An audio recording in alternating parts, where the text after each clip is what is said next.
Jordan Peterson ने कहा था कि मैंने जो सीखा है वो ये है कि उसको ठीक करें जैसे कर सकते हैं।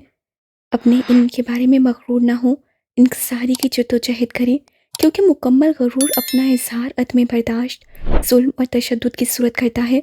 अपनी कमज़ोरियों से आगाही हासिल करें, अपनी बुज़दिली, कीना, हसद और नफ़रत से अपनी सफाकी को पहचानें। इससे पहले कि आप दूसरे को इल्ज़ाम देने की जुर्रत करें, इससे पहले कि आप दुनिया को बेहतर करने निकलें, हो सकता है ये गलती दुनिया में ना हो सकता है कि आप में हो। आप में कमी रह गई है, आप हद हासिल नहीं कर सके, आप खुदा की शान नहीं पहचान सके, आप गुनाहगार हैं और ये सब कुछ इस दुनिया की कमी और शर में आपका डाला गया हिस्सा है। सबसे बढ़कर ये कि झूठ ना बोलें, किसी भी चीज़ के बारे में नहीं। झूठ जहन्नुम का रास्ता है। नाज़ी या कम्युनिस्ट रियासतों का दुनिया को ठीक कर देने का अज़्म और उस अजीम मकसद की खातिर बोले गए झूठ बड़े झूठ थे, जिन्होंने लाखों अफराद की जानें ले ली, दुनिया में जहन्नुम तहलीक की। इतना सुनाकर ईमान ने किताब बंद की और हुमैसा की तरफ देखा। इतनी मुश्किल बातें तुम्हें समझ आ जाती हैं जो तुम मुझसे रोज सुनती हो? वो पूछ रही थी। अम्मी कहती हैं आप बचपन से मुश्किल किताबें पढ़ती आ रही हैं और बचपन से ही मुश्किल बातें करती थी। मैं चाहती हूँ मैं आप जैसी बन जाऊँ। हुमायसा का सारा ध्यान गेम पर था। वो मोबाइल पर गेम खेल रही थी, जबकि उसके कान उस जाने मुतवज्जा थे जो ईमान उसे सुना रही थी। मेरा बचपन कुछ ऐसा था मीज़ू कि मुझे किताबों में छुपना पड़ा, जबकि तुम ऐसा मत करो। किताबें इंसान को बदल देती हैं और तुम अभी छोटी हो। ईमान ने संजीदगी से कहा। हाँ, मैं आपसे हाइट में 3 इंच छोटी हूँ, उमैसा ने लापरवाह अंदाज में कहा, जबकि फ़ोन से टस टस की आवाज़ उभर रही थी। वो अपने हाथों को कभी दाएं तो कभी बाएं जाने मोड़ती, जैसे कोई जहाज उड़ा रही हो। उसकी बात सुनकर ईमान के लबों पर मुस्कान उभरी। वैसे तुम्हें कौमे आद को तो समझ आ गया ना कि हवाओं ने उन्हें कैसे मिटा दिया? ईमान अपनी तसल्ली जा रही थी। हाँ, पर अभी मेरा एक और सवाल है। उसकी नसें मोबाइल की स्क्रीन पर जमी थी। जितने सवाल तुम मुझसे पूछती हो, अगर क्लास में अपने टीचर से पूछोगी तो यकीनन तुम्हारे मार्क्स अच्छे आएंगे। और यहाँ हुमायसा का मूड बिगड़ा था।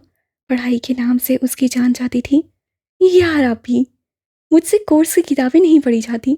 उससे बुरा सा मुंह बना गया। फिर पास कैसे होगी?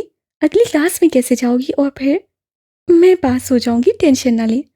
उससे ईमान की बात उचकली थी, जबकि ईमान उससे घूरती कमरे से जा चुकी थी।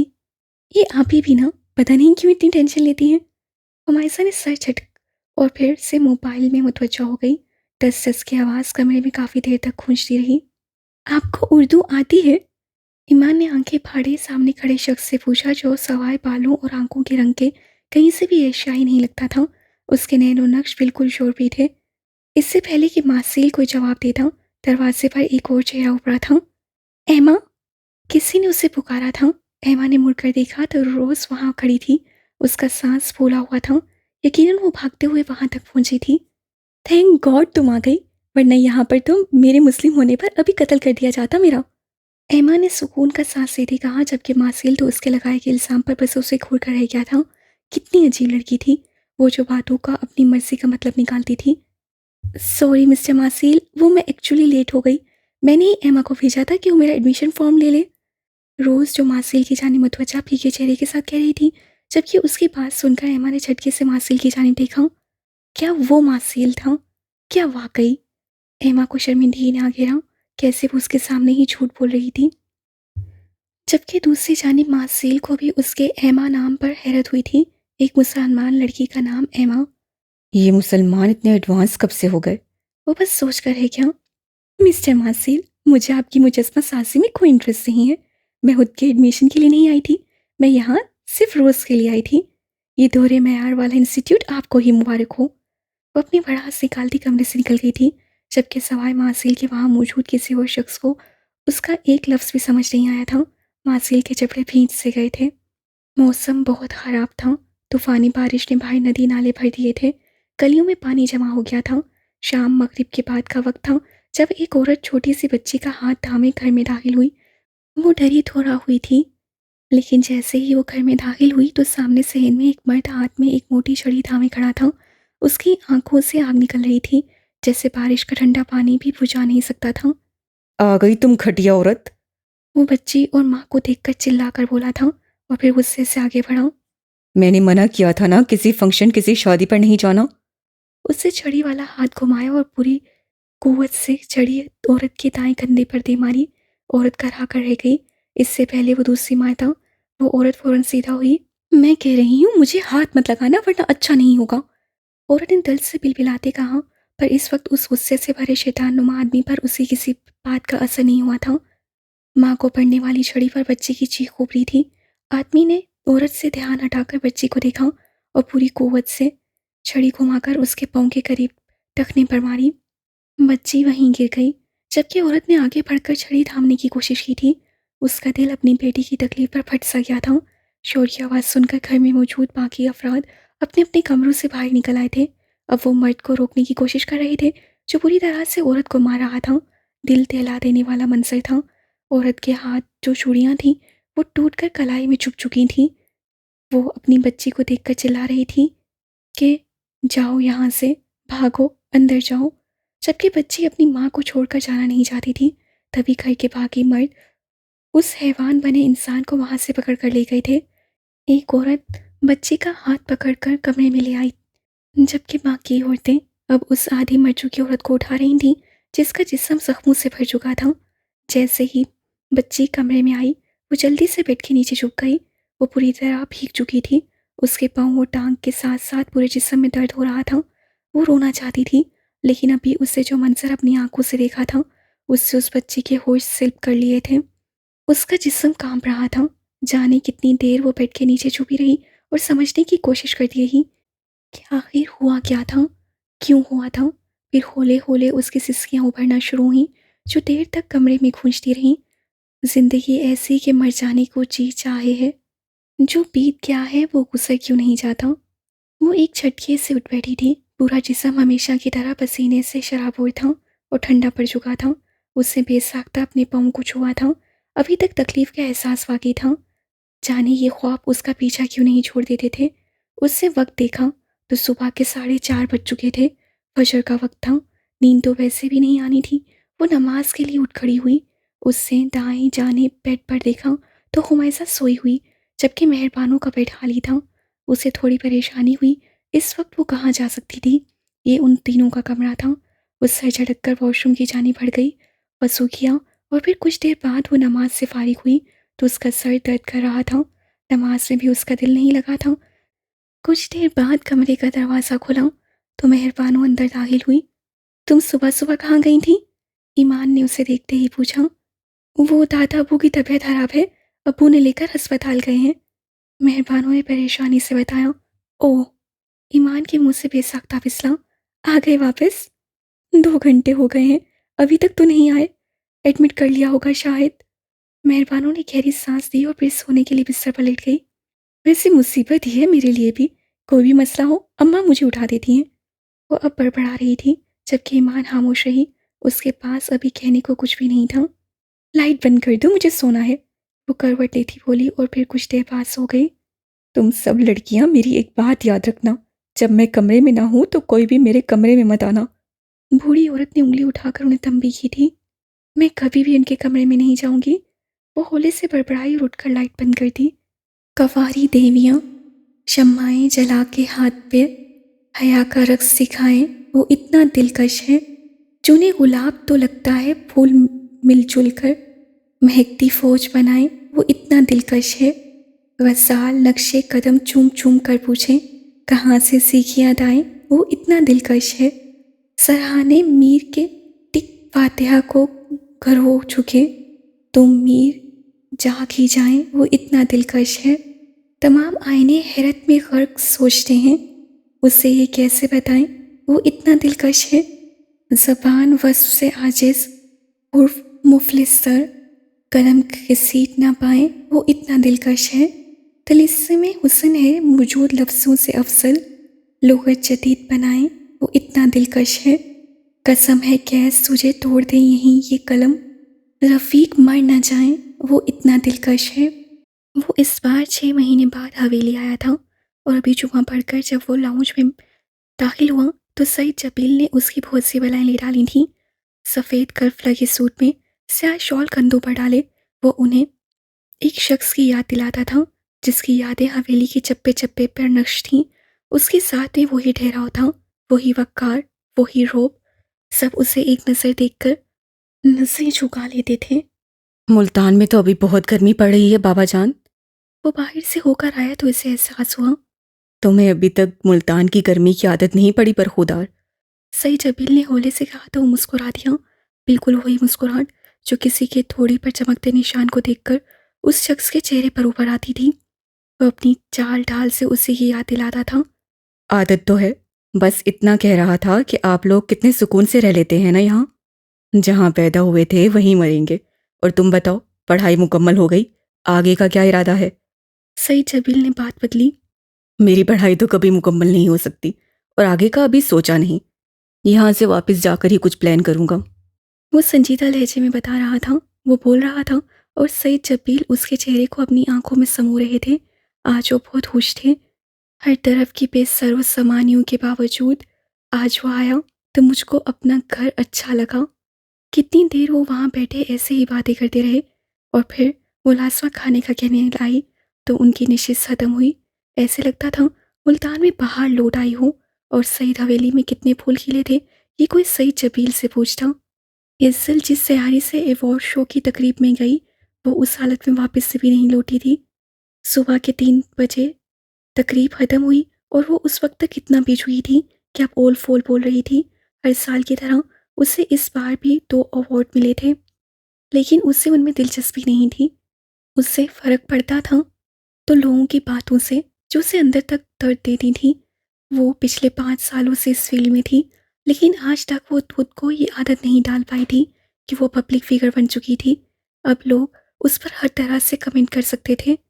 ये सब हबीस हैं, सब मक्कार और सब मुनाफिक। वो नंगे पाँव लड़खड़ाती पथरीली सड़क पर चल रही थी और उसकी लंबी मैक्सी पीछे ज़मीन को छू रही थी। उसकी असिस्टेंट शाली मैक्सी थामे उसके पीछे पीछे चल रही थी। ऐसे लड़खड़ा कर गिरने लगी तो शाली ने उसे थामना चाहा पर वो झटके से पीछे हटी। दूर दूर रहो, खबरदार जो मुझे छुआ। वो बिल्कुल भी होश में नहीं थी। उस पर शाली ने अपने हाथ पीछे खींच लिए और हेसल फिर से लड़खड़ाते चलने लगी। वो खुद नहीं जानती थी वो क्या क्या बोल रही थी। और फिर कोई आंधी तूफान की तरह भागता हुआ आया और हेसल से टकरा गया। वो खुद तो रुका नहीं था, उसी रफ्तार से भागता गया। जबकि हेसल को एक पल को नशा उतरा था। उसे ऐसा लगा जैसे किसी पत्थर से टकरा गई हो। फिर वो इतनी जोर से चिल्लाई कि शाली ने टहल कर उसे देखा था। अंधे खर्क हो जाओ। वो इस वक्त कहीं से भी सुपरस्टार हेसल मलिक नहीं लग रही थी, बल्कि वो आम सी हालात से सताई हुई और खुद से तंग लड़की लग रही थी। और शायद अब वो इससे ज़्यादा नहीं चल सकती थी। तभी धड़ाम से नीचे गिरी और बेसुध हो गई। शाली ने गहरा सांस लेते हुए तासुब से गर्दन हिलाई और फिर ड्राइवर को कॉल कर दी। हमेशा ऐसे ही वो उसे घर लेकर जाती थी। मौसम बदल रहा था और उसके साथ ही ईमान पर छाई कुल्फत भी ख़त्म हो रही थी। उसे हंसा का मौसम बहुत भाता था, जब सर्द पत्ते भीगी सड़कों से चिपक जाते थे, जब कभी आसमान बादलों से ढक जाता और बारिश बरसने लगती थी। आज भी मौसम ऐसा ही सुहाना था। जब वो शाम के वक्त मामूल के मुताबिक छत पर आ गई थी, मेहरबानो उसके साथ ही थी और तभी बातों का सिलसिला छिड़ गया। तुमने बताया नहीं ईमान, तुम आला तालीम हासिल कर रही हो और आगे भी पढ़ना चाहती हो, लेकिन बनना क्या चाहती हो? क्या करना चाहती हो अपनी ज़िंदगी में? वो दोनों बैल्कोनी में खड़ी थी। वहां से बाहर का मंजर साफ नजर आ रहा था। पथरीली सड़क के उस पार लहलहाते खेत ठंडी हवा चलने के बायस झूम रहे थे। मौसम अबरआलूद था। हल्की हल्की बूंदाबांदी की वजह से गांव की मिट्टी गीली होने के बाद सरूर बख्शती खुशबू उगल रही थी। ईमान आंखें बंद किए गहरे गहरे सांस लेते हुए गीली मिट्टी की खुशबू को अपने अंदर उतार रही थी। अभी सोचा नहीं, जो अल्लाह को मंजूर हुआ, जो उससे चाहा वो बन जाऊंगी, लेकिन फिर भी कोई तो ख्वाहिश होगी ना। मेहरबानो बसित थी। उस पर ईमान ने एक गहरी सांस ली। काश कि मैं डॉक्टर जबील से मिल सकूं और उन जैसा बन सकूं, एक इस्लामिक स्कॉलर। ईमान ने हसरत से कहा। कुछ देर और खामोशी छाई रही और फिर मेहरबानों के उभरने वाले बेसाख्ता कहके पर उससे आंखें खोलकर मेहरबानों को देखा, जो पागलों की तरह हंस रही थी। ईमान ने घूरने पर उसकी हंसी को ब्रेक लगी। तुम मजाक कर रही हो ना? मेहरबानों ने हंसते हंसते पूछा। उसे यकीन नहीं हो रहा था। बिल्कुल नहीं, मैं अपनी ख्वाहिशात का मजाक नहीं उड़ाती। तुम जानती भी हो डॉक्टर जाबेल है कौन? एक स्कॉलर, एक साइंसदान जिसे लोगों ने कर्से से नहीं देखा और लोगों के मुताबिक वो मर चुका है। तुम उससे कैसे मिलोगी? नहीं जानते, लेकिन हमें यकीन है कि मैं उनसे ज़रूर मिलूंगी। जो लोग उनके बारे में अजीब अजीब से अफवाहें फैलाते हैं वो सब झूठी हैं। मेरा दिल कहता है वो मर नहीं सकते। डॉक्टर रोहान बिन हैदर जबील नहीं मर सकते। वो कहीं तो होंगे, किसी खास मकसद में मगन, सबसे छुपकर, सबकी नजरों से ओझल, बिल्कुल वैसे ही जैसे आरजी ओझल हो जाया करता था। वो पूरे यकीन से कह रही थी, आंखों में एक अजीब सी चमक थी। ठीक है, मिल लेना अपने डॉक्टर रूहान जबील से, लेकिन अभी नीचे चलो, मौसम अच्छा है, कुछ बना लेते हैं। मेहरबानों ने कहा तो ईमान ने फौरन अस्वाद में सह लाया। वो दोनों पलटने वाली थी जब अचानक फिजा में टायर चिरचिराने की आवाज़ उभरी। सामने सड़क पर कोई मोटरसाइकिल सवार नीचे गिरा था। वो एक छोटा सा एक्सीडेंट था, लेकिन जिस तरह से मोटरसाइकिल सवार गिरा था उसका बचना मुश्किल था। वो दोनों आंखें फाड़े सड़क को देख रही थी। हल्की बारिश अचानक ही तेज हुई थी। उसे देखते ही मेहरबानों चिल्लाई, ये अल्लाह है, ये तो सज्जाद है, फरवा का कज़न।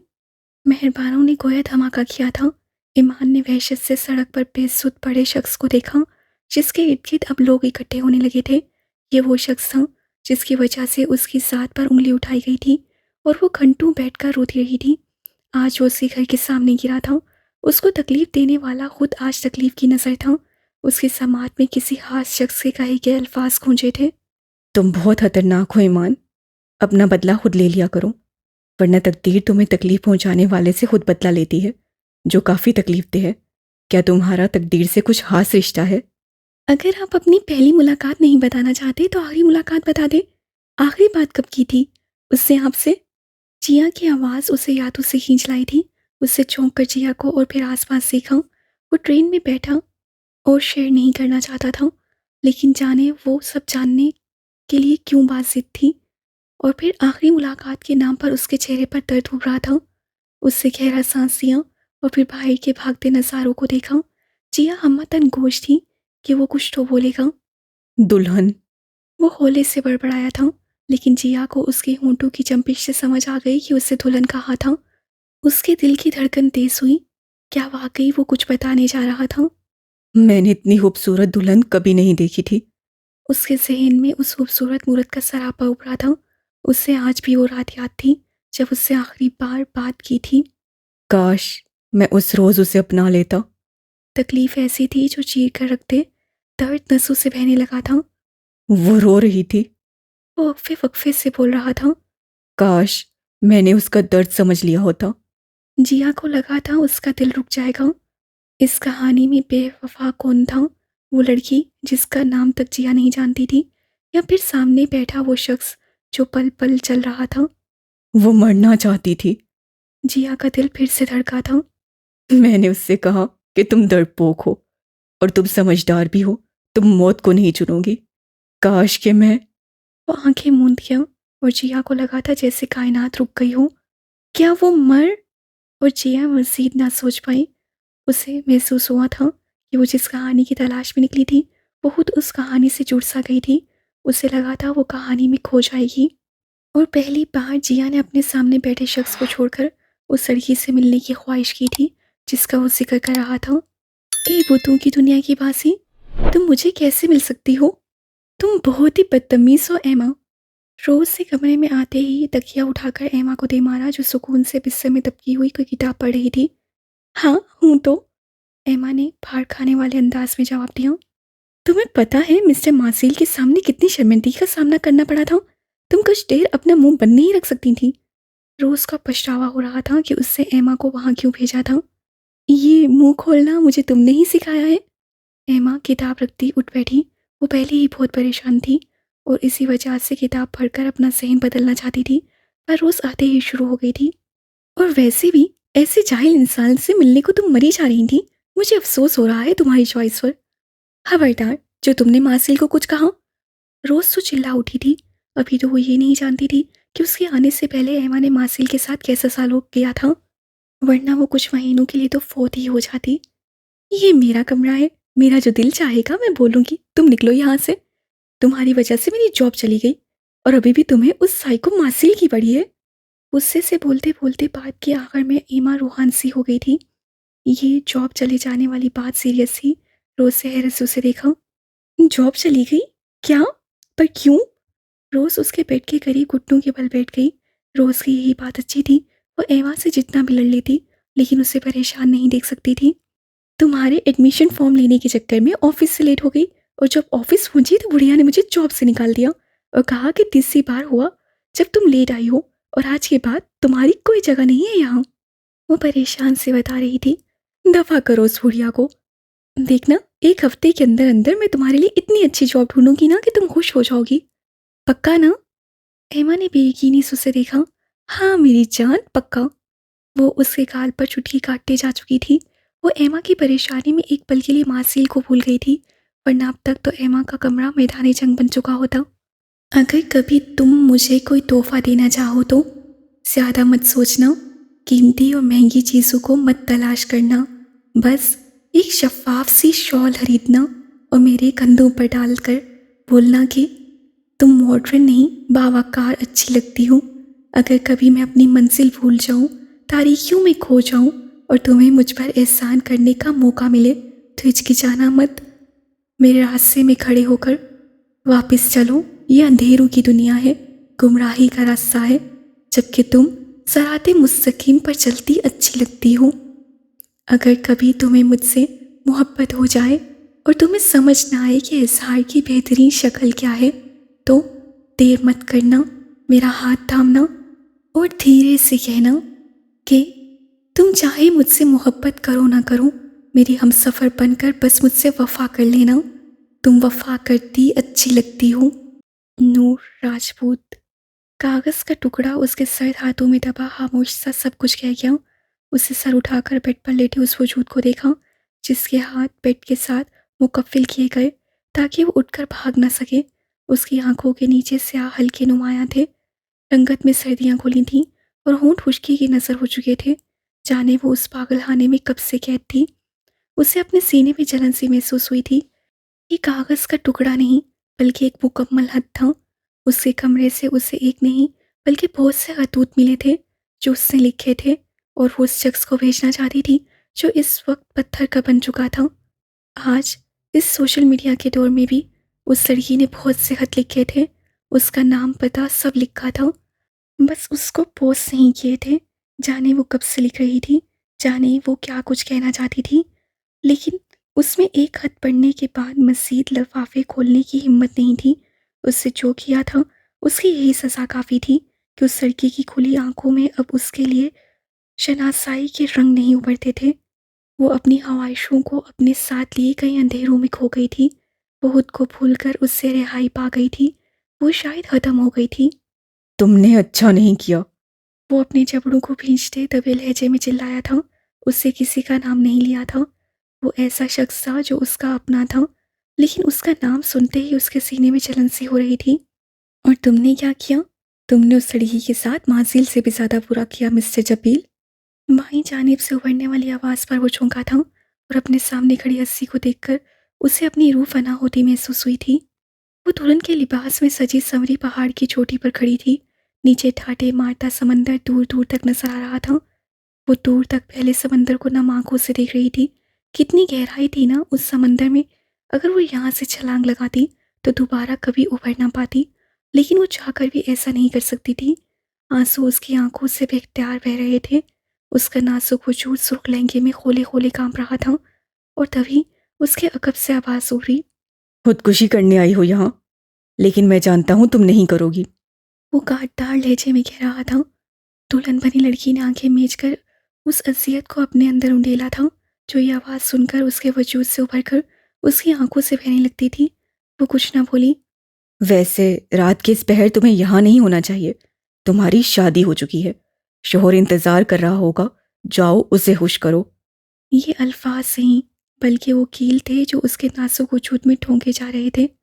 तुम मशरकी लोगों की रिवायत यही है ना, किसी अनजान मर्द से शादी करना और फिर उसे खुश करने में लग जाना। कितना जहर भरा था उसके अंदर।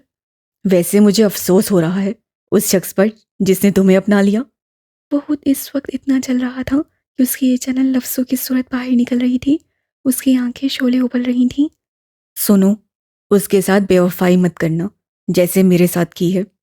आखिर को वो तुम्हारा शोहर है। गुस्सा और गम दोनों ही थे उस जुमले में। लड़की के वजूद में जंबिश हुई और रात की खामोशी में चूड़ियों की आवाज़ गूंज कर रह गई। वो धीरे से पलटी और उस शख्स को लगा था वो पत्थर हो जाएगा अगर उसने इस लड़की को इस रूप में देख लिया, और फिर वो पत्थर फुरफुरी रेत की तरह ढह जाएगा। उससे एक पल को चाहा था वो कभी ना पलटे, वो उसे कभी ना देखे। हालांकि वो उसे देखने की ख्वाहिश लिए यहाँ आया था, लेकिन वो पलट गई और फिर वो सच में पत्थर का हो गया। कितने ही पल गुजर गए। वो कुछ कह रही थी लेकिन वो सुन कब रहा था, और फिर एक जुमला ऐसा था जो उसे याद रह गया। मैं कभी तुम्हें किसी पागल खाने में कैद नजर आई तो जान लेना उसकी वजह तुम हो गए। असलियत और बेबसी, उसके अलावा कुछ भी नहीं था इन लफ्ज़ों में। और फिर वो चली गई। वो उसे रोकना चाहता था। वो चाहता था वो उसे सजे संवरे रूप में उसके सामने बैठी रहे और वो उसे क़यामत तक दिखता रहे। पर ये ख्याल कि वो किसी और की हो चुकी थी उसकी रूह को झुलसा रहा था। उसकी नज़रों ने उस वजूद का पीछा तब तक किया था जब तक वो नसों से ओझल नहीं हो गई थी। उसकी आंखें जल उठी थीं। वो नम आंखें लिए अकेला खड़ा रह गया था। उससे न जीत सकेगा गमे ज़माना अब, जो कायनात तेरे दर पर हार दी हमने।